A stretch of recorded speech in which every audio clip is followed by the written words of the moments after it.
Well, here I am back almost a year later at Turkey Roost Trail, and it was a week or two before the wreck. Seems like it was the week up.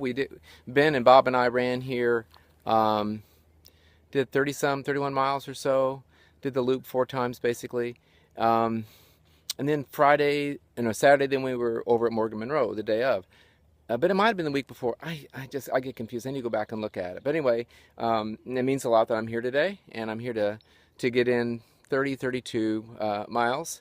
And then Bob has set up on March 21st. We're going to get together and do an anniversary run over at Morgan Monroe, and I'm hoping some friends will join me. It looks like some of them might.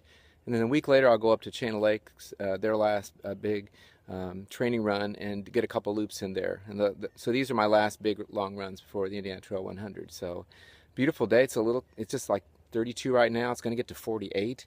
So I'll probably just have t-shirt and shorts after the first loop. I've got on my filthy running pants right now that I had on the other day. Didn't get them washed yet. So I'll wear those for now, and then off they go. And here we go. Good times. So I'm dressed for colder weather, but I'm cooking already, so this will come off pretty soon. And I always wear a light buff, and I was on Buff USA Facebook. I have to wear the buff all the time, and so now there's this outcropping of rock, and then it starts going the gradual. Well, I'm up on the ridge now, so let me turn this around again. I can't stop and videotape a lot. I got started at 9. We averaged 2 hours a loop for the first two, I think, with Ben and Bob, and we'll see. I've not been anything this steep for a while.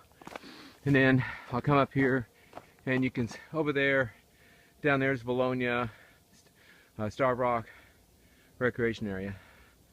So off I go.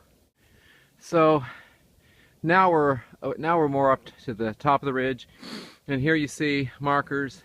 And so right here you can go straight, or you can go left, and that immediately turns down to the right. So this is 1.33 miles in, and then you've got this loop here, which is what I think they consider the actual loop.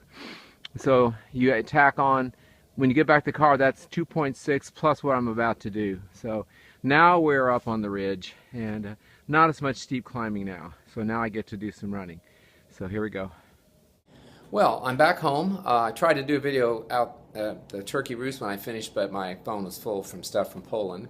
So I ended up doing 22 miles exactly. I just had it in my head it was 8 miles per loop, but then I remembered Ben and Bob and I a year ago, we did 4 loops, which took us to almost 29 miles, and then we did a little extra spur somewhere, came around, and we got it up to a 50K, 31 miles. And so I ended up getting 21.75, so I actually went back down the trail because I wanted to make it even.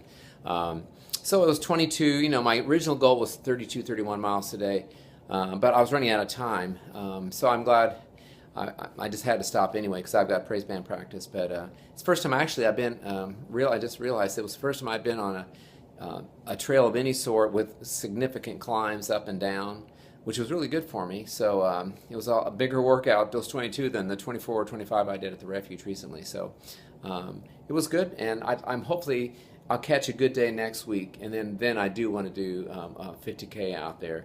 But I may go out there Friday or Saturday and do 2 loops again. It's just really good training, except that last 0.3 of a mile coming up the loop before you head back to the car. It's like, if you know the forestry, it's like Trail 2 straight up. It's just, wow, it's something else. But anyway, things are moving along real well.